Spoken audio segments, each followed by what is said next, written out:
Bismillahirrahmanirrahim. Assalamualaikum warahmatullahi wabarakatuh. Waalaikumsalam Alhamdulillahirabbil alamin. warahmatullahi wabarakatuh.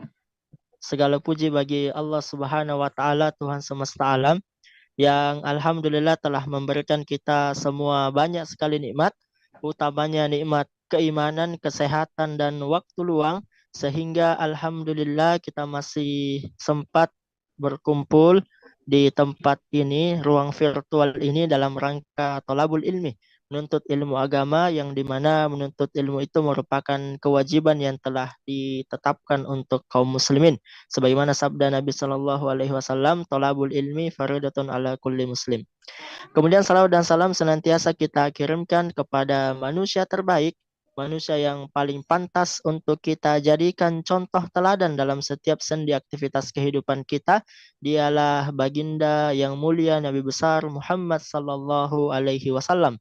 Dan Allah yang Maha Tinggi telah berfirman, Innallaha wa malaikatahu yusholluna ala nabi. Sesungguhnya Allah dan para malaikat-malaikatnya senantiasa bersalawat kepada Nabi. Ya ayyuhalladzina amanu sallu alaihi wa sallimu taslima. Wahai orang-orang yang beriman, bersalawatlah kalian kepada Nabi dan sampaikanlah salam penghormatan kepadanya. Baik, alhamdulillah pemirsa dakwah Sulsel di mana saja Anda berada, senang sekali rasanya bisa kembali di dalam program Syiar Syariat Islam Membawa Rahmat. Alhamdulillah, pada kesempatan kali ini kita akan membahas tema tentang Al-Quran, jalan perubahan dan kemuliaan. Masya Allah. Dan alhamdulillah kita sudah dibersamai oleh salah satu guru kita, salah satu mubalik kota Makassar, Al-Ustadz Mustaqdin Daim Pagesa. Kita sapa dulu. Assalamualaikum Ustadz. Waalaikumsalam Halo. warahmatullahi Masya Allah. wabarakatuh. Masya Allah. Bagaimana kabar Ustadz? Alhamdulillah sehat. Alhamdulillah, semoga senantiasa dijaga dan dimuliakan oleh Allah Subhanahu wa taala. Amin.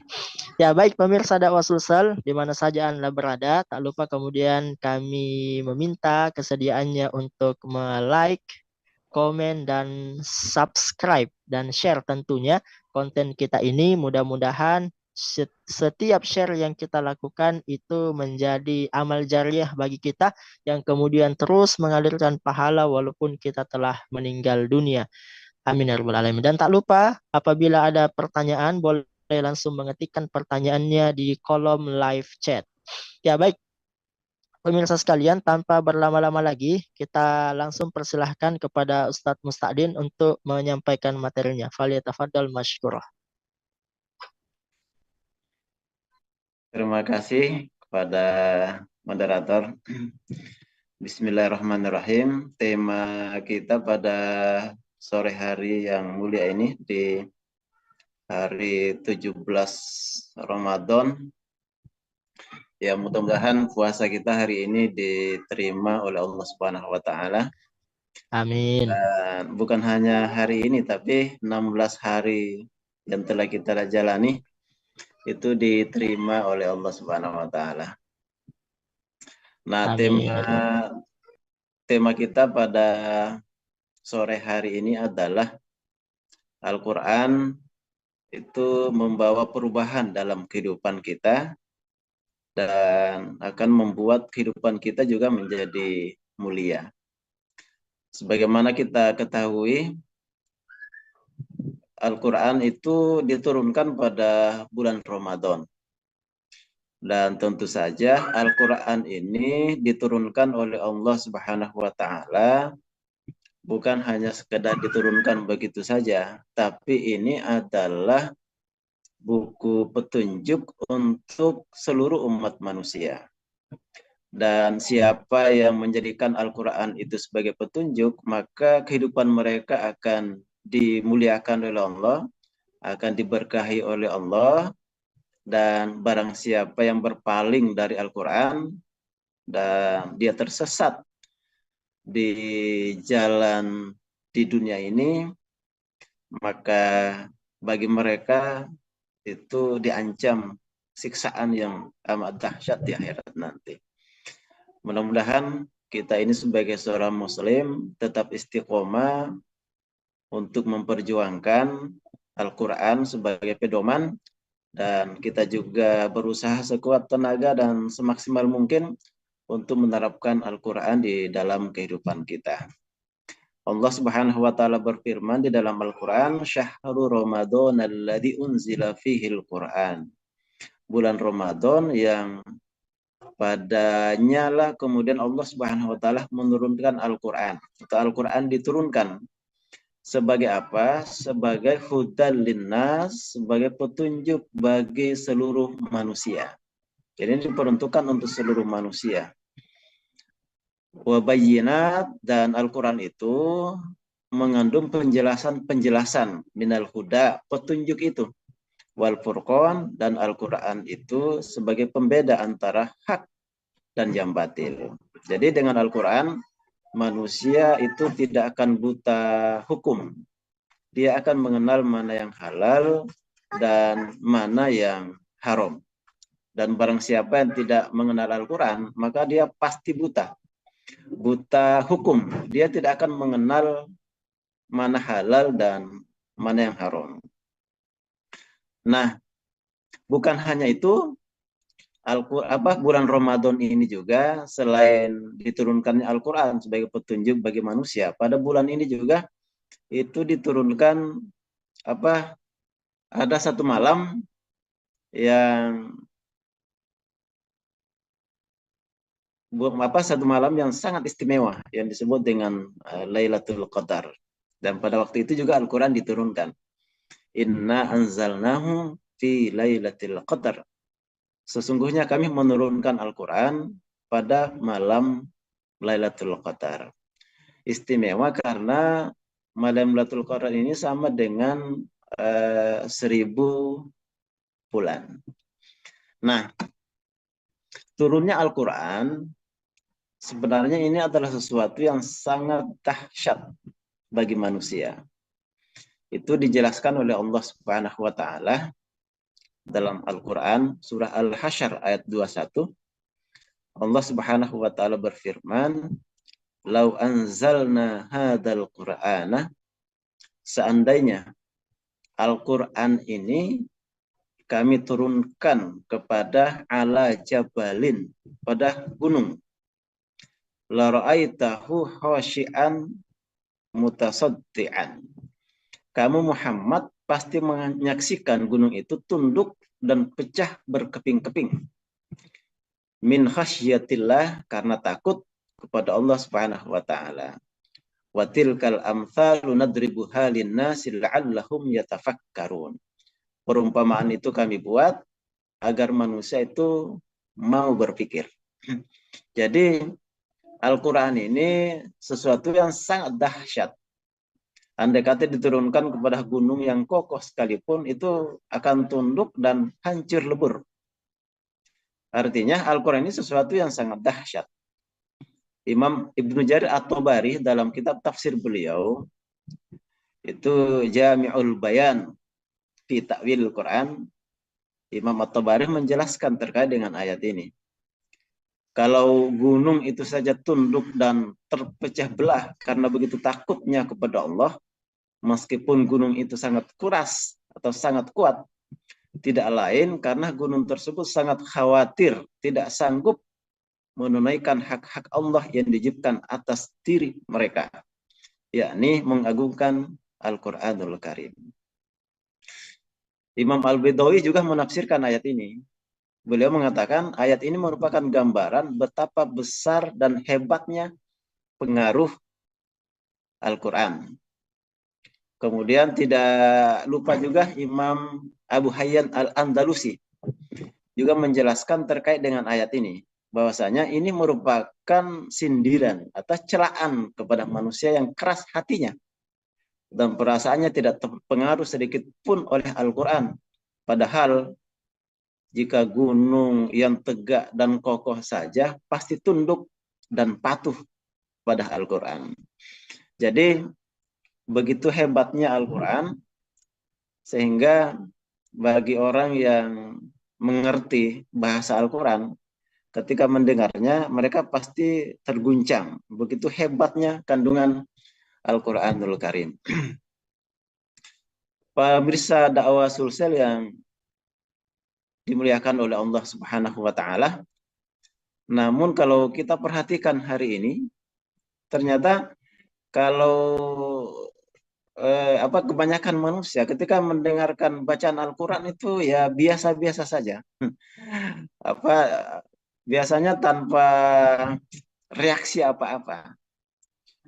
Bahkan banyak manusia ketika mendengarkan Al-Qur'an malah mungkin muncul kebencian di hati mereka. Naudzubillah min dzalik. Jadi seharusnya seorang muslim ketika dibacakan Al-Qur'an itu hatinya akan bergetar ketika dibacakan Al-Qur'an kepada mereka. Jadi ada juga yang tidak terpengaruh. Jadi karena tidak terpengaruh dengan bacaan Al-Qur'an, mungkin juga karena tidak mengerti ya. Tidak mengerti apa yang mereka dengar, ya mungkin kayak mendengar lagu India saja ya. Kalau mendengarkan Al-Qur'an. Karena kita ini umat Islam harus diakui memang jauh dari bahasa Al-Qur'an dan Sunnah. Jadi kita begitu jauh dari bahasa Al-Qur'an itu bahasa Arab dan bahasa As-Sunnah ya bahasa Arab juga. Jadi memang sebagian kita ini mereka dekat dengan mushaf Al-Qur'an tapi pada hakikatnya jauh. Artinya apa? Bahkan kaum muslimin itu membaca Al-Qur'an tapi pada hakikatnya mereka jauh dari Al-Qur'an. Maksud saya adalah mereka mungkin membaca Al-Qur'an dan itu bagus, dapat pahala setiap hurufnya, tapi tidak memahami apa yang mereka baca. Jadi bagaimana caranya mengambil petunjuk dari Al-Qur'an kalau misalnya apa yang kita baca itu tidak kita pahami. Jadi tidak ada salahnya, bahkan wajib sekarang ya, kaum muslimin itu menyadari bahwasanya untuk menyelami Al-Qur'an, untuk berinteraksi dengan Al-Qur'an, ya mau tidak mau ya harus sedikit demi sedikit belajar bahasa Al-Qur'an. Dan yang membuat sakit hati juga pada hari ini orang-orang yang begitu getol untuk memperjuangkan Al-Qur'an, untuk menerapkannya di tengah-tengah kehidupan masyarakat. Wah, itu malah digelari dengan gelar-gelar yang tidak mengenakan hati. Misalnya kalau bersemangat menerapkan Al-Qur'an, mungkin nanti digelari ekstremis, mungkin digelari radikal. Dan itu adalah gelar-gelar yang sebenarnya untuk menyudutkan umat Islam, atau bahkan untuk agar umat Islam itu jangan dekat-dekat dengan Al-Qur'an. Kalau dekat dengan Al-Qur'an itu bahkan menjadi ciri-ciri radikal. Naudzubillah min dzalik. Saya kira sebagai pembuka itu dulu, yakni bahwasanya Al-Qur'an itu diturunkan oleh Allah tidak lain untuk menjadi petunjuk bagi seluruh umat manusia. Jadi ini harus jujur kita sampaikan. Karena pada hari ini banyak orang yang berpendapat bahwasanya ya agama itu tidak boleh menguasai pemeluk agama orang lain. Jadi agama tertentu tidak boleh menguasai agama tertentu, agama orang lain. Itu maknanya adalah ya jangan bawa-bawa agama untuk mengatur masyarakat. Jadi biarlah orang-orang yang tidak mengenal agama, yang jauh dari agama, yang akan mengatur masyarakat. Nah, ini nanti masyarakat ya kita lihat malah tambah rusak. Karena dalam keyakinan kita, Al-Qur'an itu petunjuk. Jadi Allah yang menciptakan kita, bagaimana tata cara hidup kita, bagaimana tata cara berkeluarga, bagaimana tata cara bernegara, ya seharusnya Al-Qur'an menjadi petunjuk. Jangan manusia yang bikin aturan sendiri. Ya. Kalau manusia bikin aturan sendiri ya ujung-ujungnya nanti manusia akan sengsara. Karena kalau manusia bikin aturan sendiri, itu biasanya disesuaikan dengan kepentingan dia. Atau kepentingan yang membayar pasal. Nah, ini yang jadi bencana. Saya kira gitu dulu ya, sebagai pendahuluan. Ya, baik Ustaz. Syukron, jazakallah khair. Masya Allah. Sangat luar biasa, sangat banyak faedah yang kemudian bisa kita petik dari pembukaan tadi. Salah satunya adalah bahwasanya Al-Quran itu memang diturunkan sebagai petunjuk hidup manusia.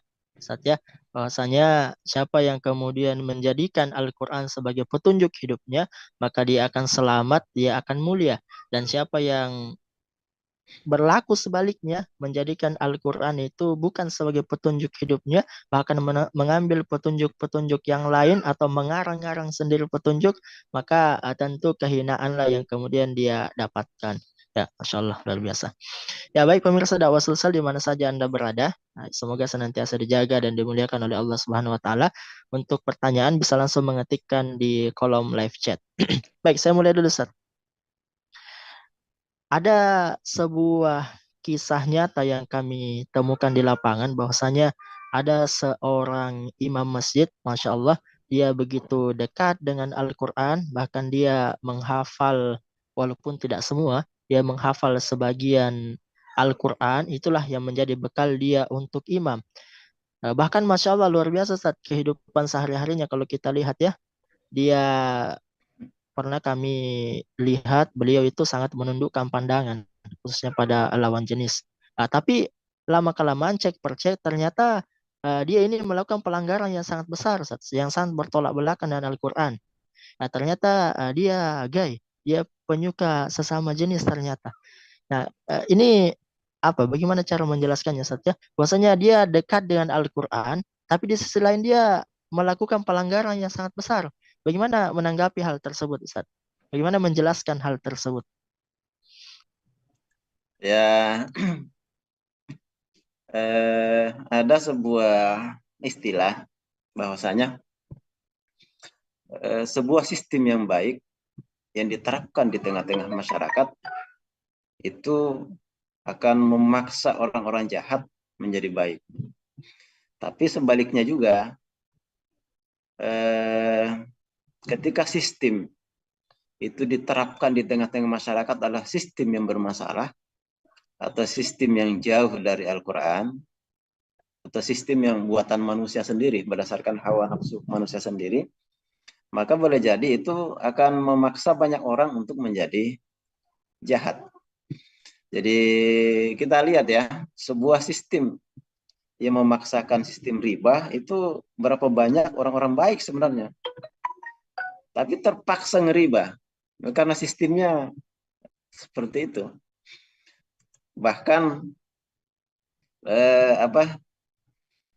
sistem yang tidak bagus itu akan kita lihat di tengah-tengah masyarakat, ya akan banyak orang menjadi penjahat.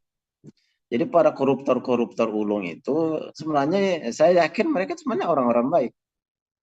Tapi karena masuk ke sebuah sistem di mana sistemnya memang tidak menyukai orang jujur, ya mau tidak mau kalau tidak tahan, kalau tidak mau keluar itu akan terseret, kan ikut arus juga. Nah, sama dengan kasus seperti ini. Jadi orang baik pun itu terkadang akan terjerembab kepada sebuah tindakan yang negatif. Dan itu bukan akan menimpa saudara kita itu saja, itu akan berpeluang menimpa semua orang. Karena kita hidup dalam sebuah sistem di mana ya orang mengatakan sistem jahiliyah modern, di mana nanti banyak orang yang tersulut, apa istilahnya, terpancing karena dipengaruhi setiap hari, akhirnya terjerembab juga ke dalam perbuatan maksiat. Karena kan kita ini hidup di sebuah sistem yang memang tidak menggunakan sistem yang lurus, tapi sistem yang bengkok. Jadi nanti orang-orang lurus biasa dipaksa bengkok juga. ya, ya itulah pentingnya sebenarnya sebuah sistem. Kalau sistem itu ditegakkan oleh sebuah negara, kalau sistem yang bagus, maka itu akan mengantarkan banyak orang menjadi orang-orang yang bagus. Tapi kalau sistemnya keliru, nanti juga akan mengantar banyak orang menjadi keliru dalam hidupnya. Nah, di dalam Islam memang akan mencegah orang untuk berbuat negatif. Ada istilah pencegahannya. Jadi memang orang berpikir untuk melakukan hal yang seperti itu. Jadi misalnya pelaku gay, penyuka sesama jenis, sebenarnya dalam Islam ini memang ada obatnya sebenarnya. Dan yang namanya Al-Quran dan Sunnah yang membawa obat itu menjadi penyembuh bagi umat manusia ya. Kan dalam Al-Quran juga kan sebagai penyembuh, syifa'un wa rahmah, sebagai obat dan rahmat bagi seluruh alam. Artinya rahmat itu membawa kebaikan bagi umat manusia. Sebagai obat juga bisa saja obat fisik, tapi bisa juga menjadi obat sosial. Karena sekarang kan bukan hanya penyakit fisik yang terjadi, yang melanda, tapi kan penyakit sosial ini luar biasa banyaknya. Ya sama dengan jahiliyah dulu. Sebelum Al-Quran diturunkan, ya perzinaan itu terjadi di Mekah, di mana-mana. Ya sama sekarang kan. Ini jahiliyah modern. Perjudian. Sekarang judinya luar biasa. Judinya itu sampai puluhan juta. Yang main QQ ya, pakai domino. Mabuk-mabuk, nipu, jual riba. Kalau di masa jahiliyah itu membunuh bayi setelah lahir. Kalau sekarang malah jutaan bayi itu dibunuh sebelum lahir. Jadi sekarang sebenarnya jahiliyahnya itu lebih jahiliyah. Jadi bisa dikatakan jahiliyah kuadrat sekarang ya. Kalau apa bayi belum lahir sudah dibunuh duluan. Itu sebelum Al-Quran diterapkan kepada mereka. Itu warna masyarakat jahiliyah seperti itu di Mekah. Kemaksiatan-kemaksiatan banyak terjadi. Dan yang apa yang kita saksikan hari ini ya tidak jauh beda dengan masa jahiliyah itu. Ketika Al-Quran tidak lagi jadikan sebagai pedoman. Jadi bisa saja nanti bukan itu saja yang jadi korban dari penyakit itu. Karena kan dibiarkan. Dalam Islam saya katakan tadi ada obatnya itu sebenarnya. Jadi kalau memang dia itu adalah homoseksual yang melakukan hubungan antara laki-laki dengan laki-laki, dalam Islam itu orang yang seperti itu ini memang tidak layak hidup. Hanya membawa bencana saja dalam kehidupan. Makanya dalam Islam tegas yang melakukan perilaku kaum Nabi Lut itu di disuruh hukumannya itu memang halal darahnya. Jadi hukumannya itu dibawa ke tempat yang paling tinggi di satu kota kemudian dijatuhkan. Nah, ini kalau seperti ini kan menjadi obat. Paling-paling hanya satu itu yang dijatuhkan dari gedung tinggi. Nah, ya, lain melihat ya insya Allah langsung sembuh itu. Jadi kalau sekarang tahapan penyembuhannya itu lewat psikiater, nah itu ya lama kan. Mungkin ada yang sembuh, tapi yang ketularan lebih banyak. Yang saya khawatirkan nanti psikiaternya yang ketularan. Dan wah ini kalau di luar negeri kan sudah malah disahkan ya. Di Belanda itu malah disahkan. Bisa nikah sesama jenis. Di Amerika juga kalau tidak salah dilindungi undang-undang. Dan di Indonesia juga mereka sudah meminta itu supaya dibuatkan undang-undang ada payung hukum supaya mereka bisa menikah. Karena kalau orang pada menikah sesama jenis nanti yang melahirkan siapa? Ini kan memang ini penyimpangan. Jadi ini bukan ini bukan kodrat ya. Karena ada orang mengatakan memang tahu bukan salah dia kan. Memang dari dalam hatinya ada bisikan seperti itu. Nah, kita kan bisa juga mengatakan koruptor juga mungkin mengatakan, wah saya ini memang dari dalam diri saya selalu mau korupsi. Jadi tidak boleh disalahkan. Kan tidak boleh begitu. Atau dalam diri saya memang selalu niat untuk mencuri kan. Tidak ada yang begitu. Jadi adalah penyimpangan. Dan saya kira yang saya sampaikan tadi obatnya memang begitu. Dibuang saja di tempat yang tinggi. Insya Allah yang lihat itu saya yakin sembuh itu. Karena ini obat dari agama Islam. Oke ya. Saya kira gitu ya. Dan sekali lagi ya, kita khawatir bukan saudara kita saja itu yang akan terjerembab. Nanti akan bisa saja gerbongnya lebih besar. Karena kan hal yang seperti itu dibiarkan. Seakan-akan dibolehkan. Dan banyak yang membela itu. Ya. Ya, baik Sat. Masya Allah. Oke. Jadi sistem yang baik akan membuat orang baik semakin baik, begitu Sat ya. Sementara sistem yang buruk akan membuat orang baik malah menjadi buruk. Oh, Masya Allah luar biasa. Nah terus gimana Sat? Cara kan sekarang kita hidup di bisa dikatakan sistem yang tidak baik. Nah gimana kemudian kita bisa menjaga diri kita dan keluarga mungkin dari desakan sistem untuk berbuat kejahatan mungkin Ustaz. Masya Allah. Karena kita lihat sekarang kejahatan dalam tanda kutip dipermudah ya seperti riba, orang pacaran mungkin dipermudah, bahkan dibully Ustaz. Ya, dulu kami waktu SMA itu kalau tidak ada pacar itu, masya Allah dibully satu kelas, dikatai bencong dan lain sebagainya. Ya, seakan-akan ini mendorong kita untuk bagaimana caranya agar punya pacar juga gitu saat. Gimana kemudian agar kita bisa membentengi diri kita dan keluarga dari pergaulan atau sistem yang buruk ini. Ya, jadi kalau jangka pendek itu harus membiasakan diri bergaul dengan orang-orang yang baik. Itu biasanya untuk sekarang ini itu lebih menjaga kita. Jadi tergantung pergaulan. Jadi kalau kita bergaul dengan orang-orang soleh yang rajin ke masjid, insya Allah mereka kita akan saling mengawasi antara satu dengan yang lain. Ya kan selama ini yang bisa kita berbuat itu kita bergaul dengan orang-orang yang baik. Nah, kalau salah pergaulan nanti akan pasti terseret. Nah, dalam pandangan Islam memang untuk memperbaiki masyarakat itu butuh memang kekuatan yang super dahsyat supaya bisa memperbaiki masyarakat secara massal.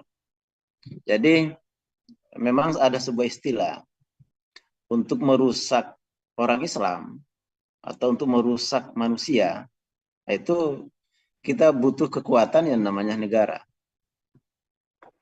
Jadi negara nanti akan menerapkan sebuah sistem yang rusak dan itu akan memaksa orang-orang baik ikut menjadi rusak. Begitu juga untuk memperbaiki kerusakan atau memperbaiki manusia, itu juga kita butuh kekuatan yang namanya negara. Jadi kalau hanya mengandalkan nasihat dari para ulama, para kiai, memang hasil perbaikan itu akan bersifat individual, satu-satu, satu-satu. Itu yang mungkin bisa tobat.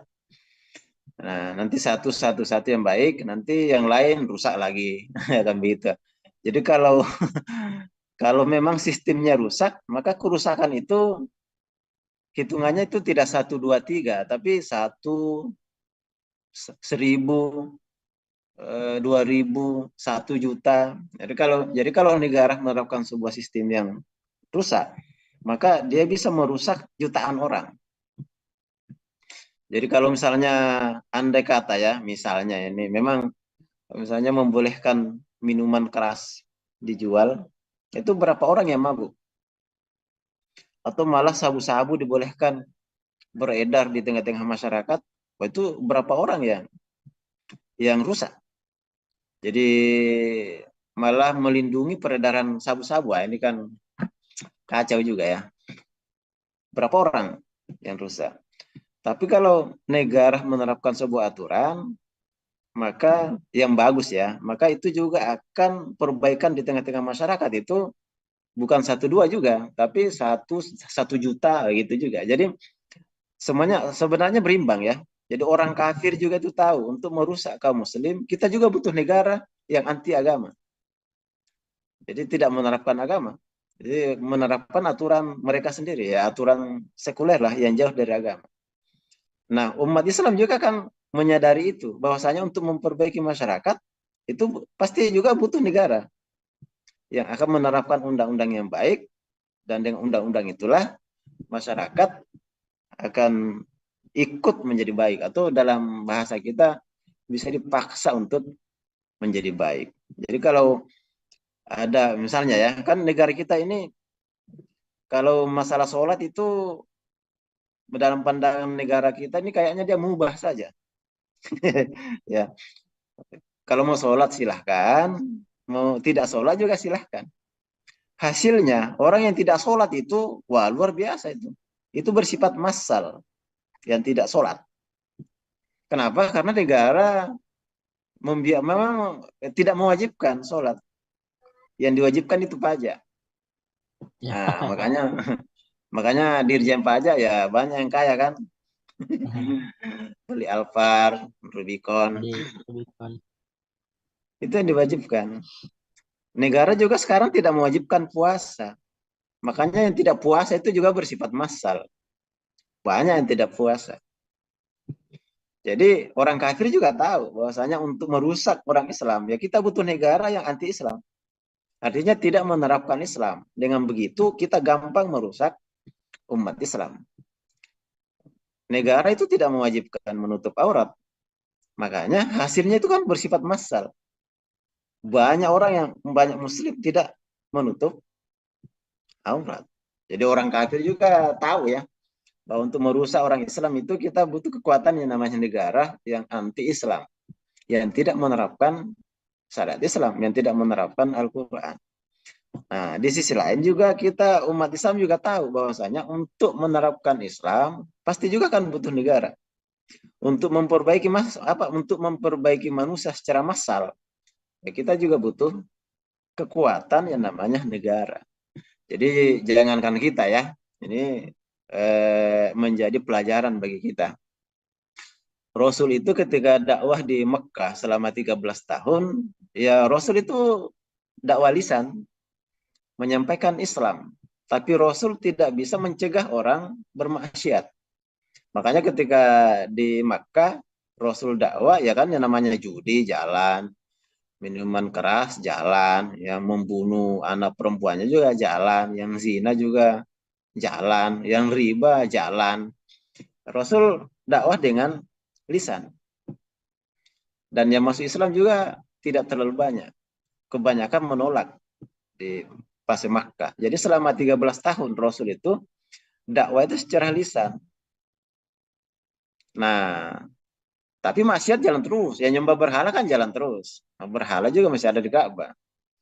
Nah, kapan kemudian kemaksiatan itu di Makkah bisa dihapus? Dan Rasul menyadari itu. Bahwasanya memang Rasul juga butuh kekuatan untuk menghapus kemaksiatan yang terjadi di tengah-tengah masyarakat Makkah. Sehingga beliau itu kan doa beliau di dalam Al-Quran itu waj'alli min ladunka sultanan nasira. Ya Allah, jadikanlah dari sisimu atau berilah aku kekuasaan yang menolong. Artinya menolong ajaran Islam, menolong agama Allah.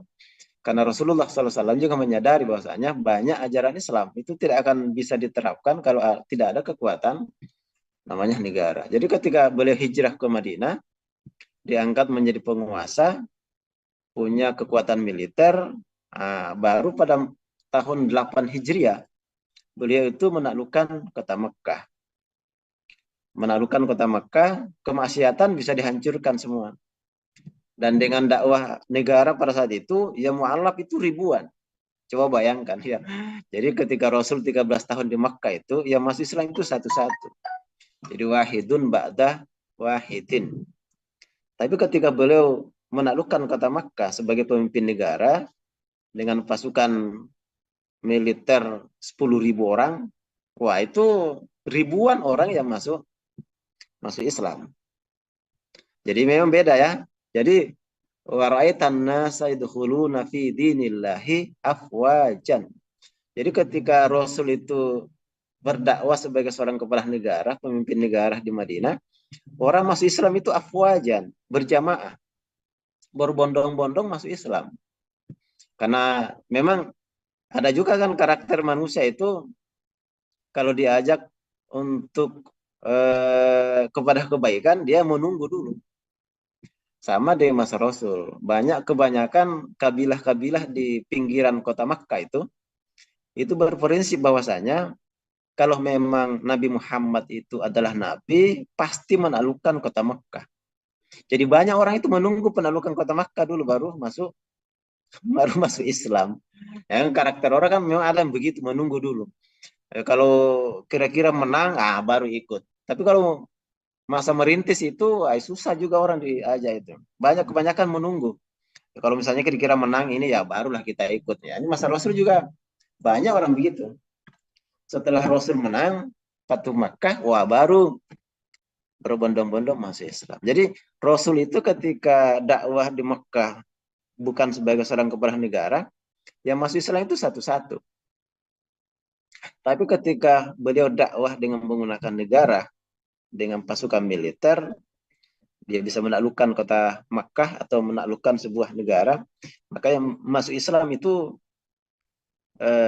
berbondong-bondong. Afwajan atau zumaro, itu berkelompok-berkelompok. Jadi jangankan kita ya, Rasul pun itu untuk menegakkan kebenaran, untuk memperbaiki masyarakat, itu butuh negara. Karena beliau juga meminta sultanan nasiro. Ya, ini yang harus menjadi pemahaman kita bersama, bahwasanya untuk memperbaiki masyarakat secara massal itu memang kita butuh kekuatan yang namanya negara. Dan orang kafir juga di sisi lain sadar itu. Dia juga butuh negara untuk merusak umat Islam. Mereka juga sadar kalau tanpa negara yang rusak mungkin satu-satu juga. Tapi kalau dengan kekuatan negara, berapa orang yang terlibat riba? Itu bisa puluhan juta orang itu. Atau mungkin bisa ratusan juta orang yang terlibat riba. Dan dalam pandangan Islam, riba itu kan dosa besar. Ancamannya neraka. Tapi orang-orang kafir bisa menjebak begitu banyak kaum muslim dengan menggunakan instrumen negara juga. Karena kalau diajak dari rumah ke rumah, ya susah juga itu orang. Capek juga orang mengajak orang riba. Tapi kalau diiklankan dengan kekuatan negara, itu hasilnya kan luar biasa toh. Walaupun terjadi perang opini di situ, riba disebut bunga. Kayaknya pertarungan pertarungan opini. Jadi ya tidak mungkin mereka mengatakan riba. Karena kalau mengatakan riba, umat Islam tidak mau. Maka rubah namanya supaya ikut. Ya rubah dengan bunga. Ya bunga kan harum. Ya jadi memang ini harus memperkuat ketakwaan individu di memang kita tinggal di masyarakat yang tidak Islami, memang tantangannya itu luar biasa ya. Jadi memperkuat ketakwaan individu, kemudian bergaul dengan orang-orang soleh, itu cukup untuk membentengi kita. Jadi seperti itu saja, kita itu biasanya masih sering lepas-lepas juga. Apa istilahnya, masih sering coko-coko juga ya. Padahal sudah saling mengawasi antara satu dengan lain. Sering sama-sama dengan orang soleh ya, tapi biasanya masih nyelinap juga. Apalagi kalau tidak seperti itu. Di sekarang ya carilah teman-teman yang soleh. Itu bisa sangat efektif untuk mencegah kita terjerembab ke jurang perbuatan dosa secara terus-menerus. Oke. Ya, baik Ustaz, luar biasa. Jadi di sini terlihat bahwasanya negara ini sangat vital perannya. Bahwasanya kalau negara yang berdakwah, maka hasilnya pun luar biasa. Banyak kemudian orang yang menjadi baik.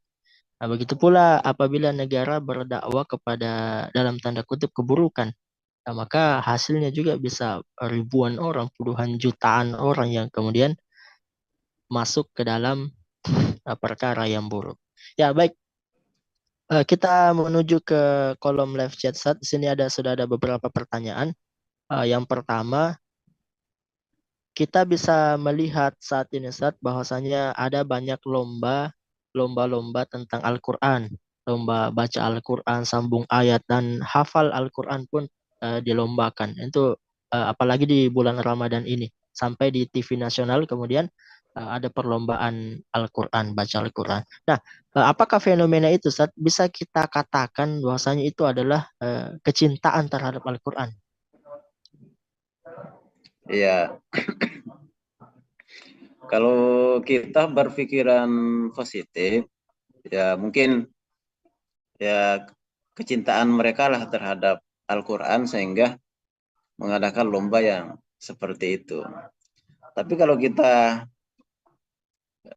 berpikir secara mendalam, di sisi lain ayat-ayat itu diperlombakan mendapatkan piala, tapi orang yang memperjuangkan Al-Quran itu kan malah di penjara. Ini kan juga masalah ya. Jadi ini sebuah dikotomi yang terjadi di tengah-tengah kita. Di sisi lain, orang yang membaca Al-Quran, yang hafalannya itu bagus, itu mendapatkan hadiah yang begitu besar. Tapi di sisi lain, orang-orang yang mau memperjuangkan isi Al-Quran, itu malah tidak dikasih piala. Ya malah dipersulit atau disebut teroris ke apa. Nah, ini menjadi fenomena yang unik ya, atau menjadi fenomena yang aneh.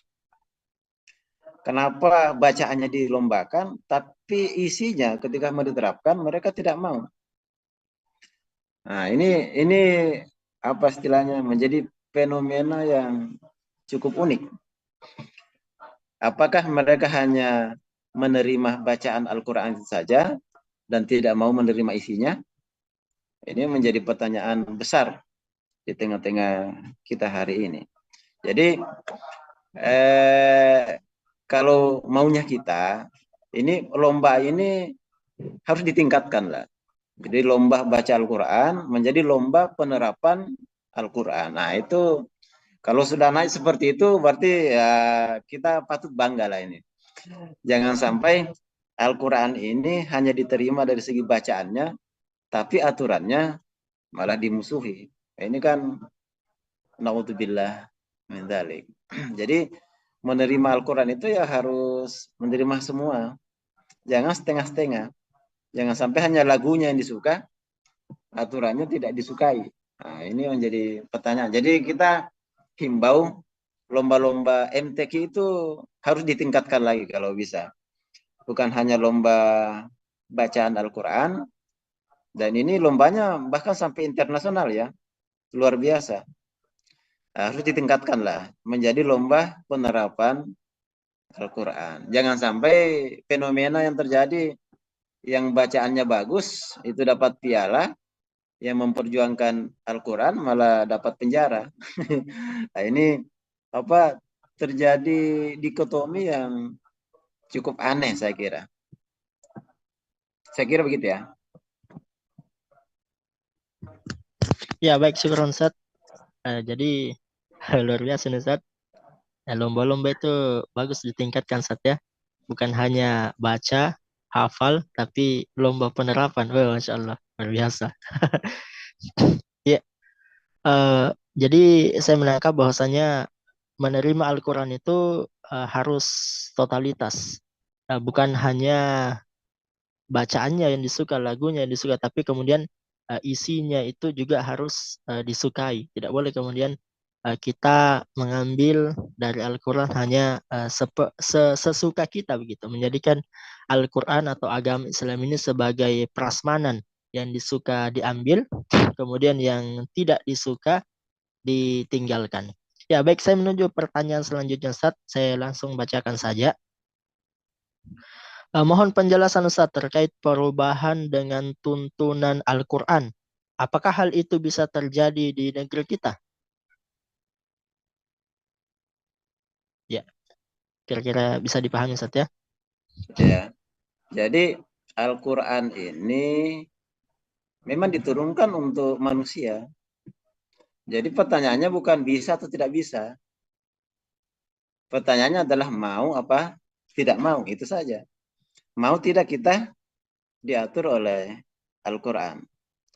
Jadi kalau kita mempertanyakan bisa atau tidak, kita malah meragukan nanti Allah itu mampu tidak mengatur manusia.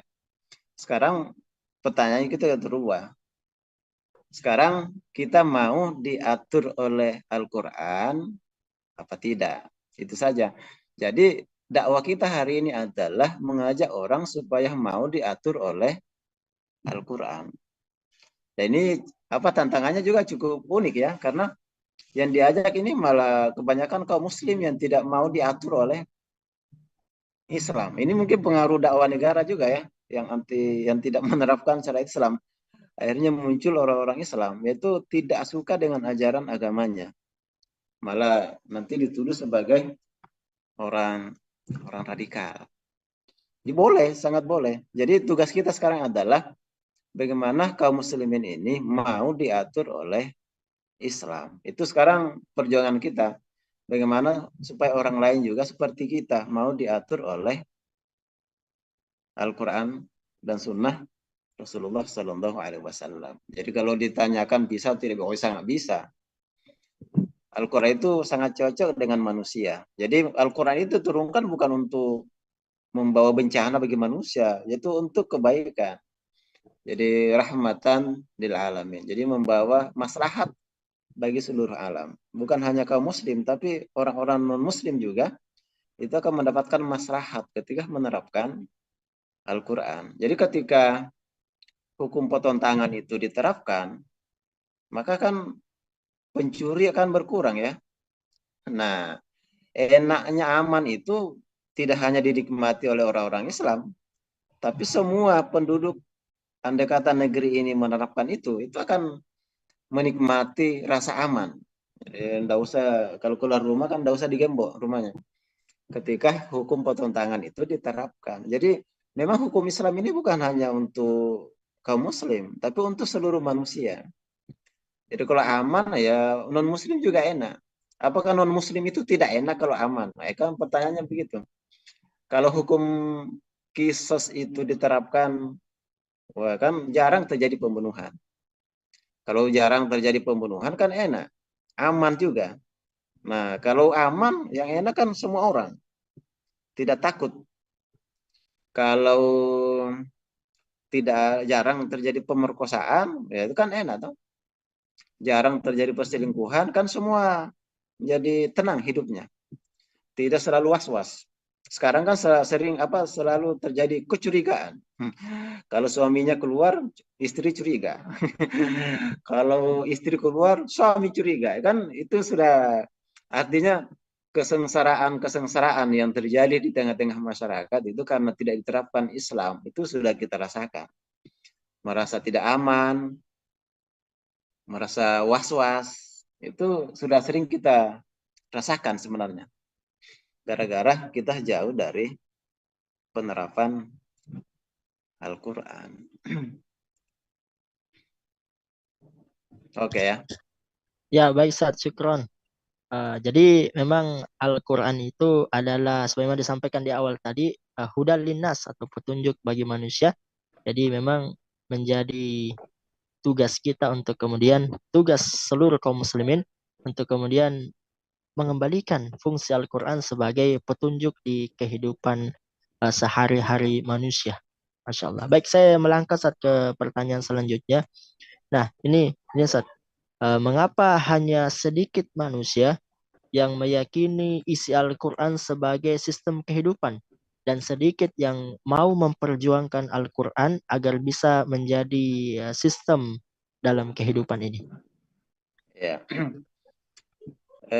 Yang namanya manusia itu biasanya lebih percaya terhadap sesuatu yang menjadi realitas.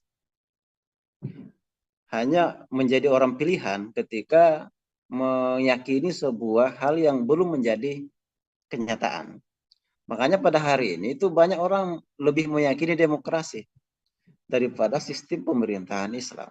Kenapa? Ya karena demokrasi kan diterapkan di tengah-tengah masyarakat. Nah, untuk meyakinkan banyak orang tentang kehebatan Islam, itu memang nanti ketika diterapkan.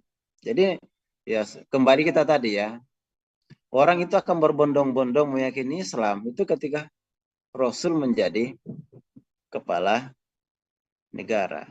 Jadi memang Ya, kebanyakan manusia memang seperti itu. Dia itu hanya akan takut kepada hal-hal yang diindra. Jadi kalau hanya teori, yang mencuri itu potong tangan, itu kan teori saja. Tidak pernah lihat, makanya tidak takut. Nah, manusia itu akan takut ketika melihat fakta. Melihat fakta, potong tangan. Itu baru mereka akan percaya. Kemudian aman.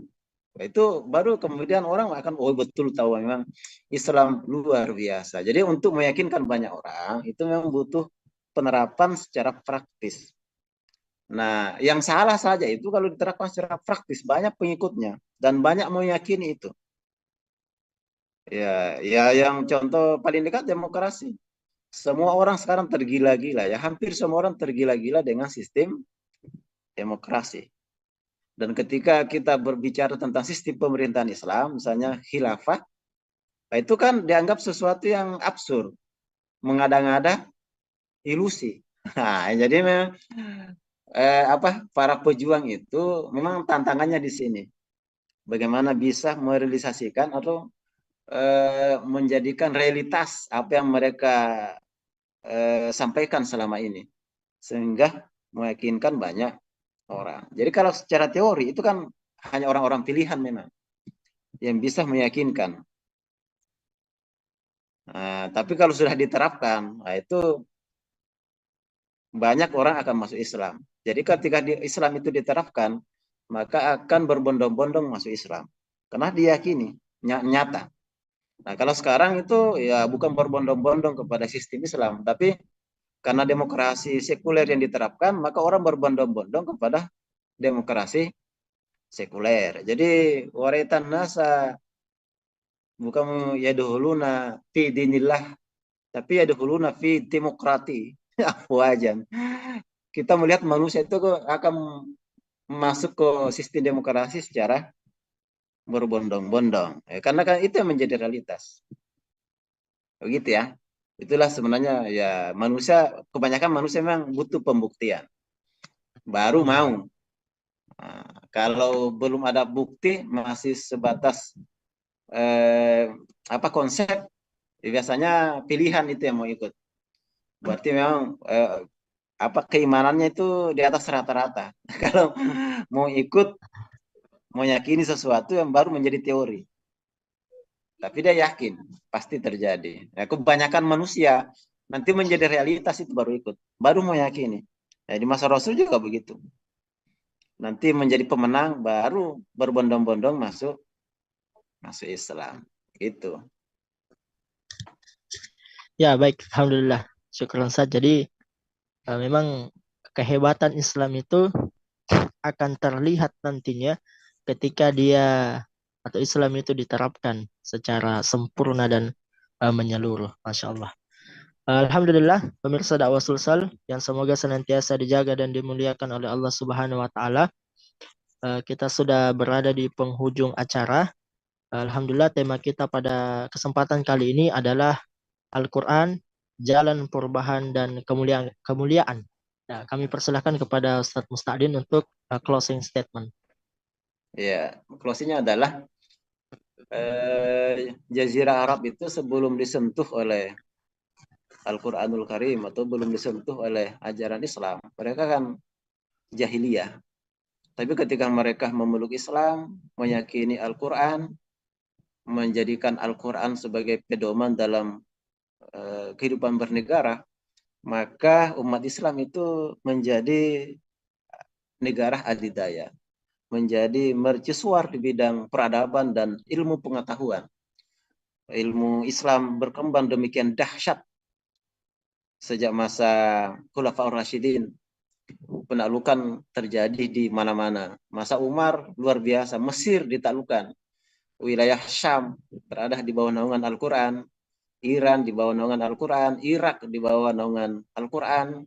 Kemudian dilanjutkan oleh masa Umayyah, masa Abbasiyah, kemudian masa Utsmaniyah. Umat Islam senantiasa di bawah naungan Al-Quran. Dan selama umat Islam itu di bawah naungan Al-Quran dan negara Islam, maka umat Islam menjadi negara adidaya, menjadi umat yang ditakuti dan berwibawa di mata orang-orang kafir. Tapi setelah Inggris meruntuhkan Turki Utsmani, khilafah terakhir, maka Perdana Menteri Inggris mengatakan bahwasanya sejak hari ini Turki tidak akan pernah bangkit lagi. Karena dua kekuatan spiritualnya sudah kita hancurkan, yaitu Islam dan khilafah. Itu Perdana Menteri Curzon mengatakan seperti itu ya. Jadi orang kafir tahu itu. Kekuatan utama umat Islam adalah Islam dan khilafah. Makanya ini dua-duanya ini akan diserang oleh orang-orang kafir. Akan mempropagandakan di tengah-tengah kaum muslim bagaimana caranya supaya umat Islam itu tidak tahu sejarahnya, ditutup-tutupi sejarahnya. Makanya sistem pemerintahan khilafah itu tidak ada di kurikulum pendidikan. Yang ada itu demokrasi, kaisar, kerajaan. Itu kan sengaja ditutup-tutupi. Karena mereka tahu bahwasanya kekuatan umat Islam adalah Islam dan khilafah yang menerapkan syariat Islam. Jadi kalau orang kafir saya tahu, masa kita umat Islam tidak tahu? Nah, itu pertanyaannya ya. Sebagai closing statement dari saya. Ya, baik, syukran Ustaz. Alhamdulillah, luar biasa. Jadi kalau kita ingin menjadi manusia yang mulia dan selamat di dunia dan di akhirat, maka kembalilah kepada Al-Quran, kembalilah kepada Islam secara kafah, kembalilah kepada sunnah-sunnah baginda Rasulullah Muhammad Sallallahu Alaihi Wasallam. Mudah-mudahan dengan ini kemudian banyak yang tercerahkan, banyak yang kemudian merasa bahwasannya inilah momennya, inilah saatnya kita kembali kepada Al-Quran. Kita sudah bosan hidup di sistem demokrasi saat ini yang hanya bergelut pada kesengsaraan dalam tanda kutip, ya. Kita mahal di mana-mana, pendidikan, kesehatan dan sebagainya. Saatnya lah kita kemudian kembali kepada Islam, kembali kepada Al-Quran dan As-Sunnah. Baik, syukron Ustaz, kami ucapkan jazakallah khair. Semoga kita bisa berjumpa kembali di acara Syiar edisi selanjutnya. Semoga Allah senantiasa melindungi Ustaz beserta keluarga. Nah, kami ucapkan juga terima kasih kepada seluruh pemirsa di mana saja Anda berada. Jangan lupa untuk kemudian like, komen, dan share konten kita pada kesempatan kali ini. Dan sampai berjumpa di edisi Syiar Syariat Islam Membawa Rahmat di episode selanjutnya. Tentunya dengan tema-tema yang menarik dan juga pemateri yang kompeten di bidangnya. Alhamdulillah kita sudah berada di penghujung acara. Mudah-mudahan puasa kita pada hari ini dan hari-hari seterusnya menjadi puasa yang dilancarkan oleh Allah Subhanahu wa taala, diterima puasa kita dan juga kemudian kita mendapatkan pahala yang besar, pahala yang berlipat ganda dari Allah Subhanahu wa taala. Alhamdulillah, kami ucapkan juga terima kasih kepada seluruh kru yang bertugas. Semoga ini menjadi amal jariah untuk kita semua. Baik, alhamdulillah, kita tutup kesempatan pertemuan kita pada kesempatan kali ini dan banyak-banyak beristighfar kepada Allah Subhanahu wa taala, memohon ampun kepadanya atas segala dosa dan kesalahan yang telah kita perbuat dan juga atas ketidakmaksimalan kita dalam melaksanakan kewajiban-kewajibannya. Tentu bukan cuma istighfar lisan, tapi juga istighfar hati. Astagfirullah, astagfirullah, astagfirullah. Ya, jangan lupa pergi ke pasar membawa badik, ketemu singa langsung lari. Belajarlah Islam dengan baik agar kemudian bisa selamat di kemudian hari. Kita tutup dengan doa kafaratul majelis. Subhanakallahumma bihamdik, asyhadu an la ilaha illa anta astaghfiruka wa atubu ilaik. Wassalamualaikum warahmatullahi wabarakatuh.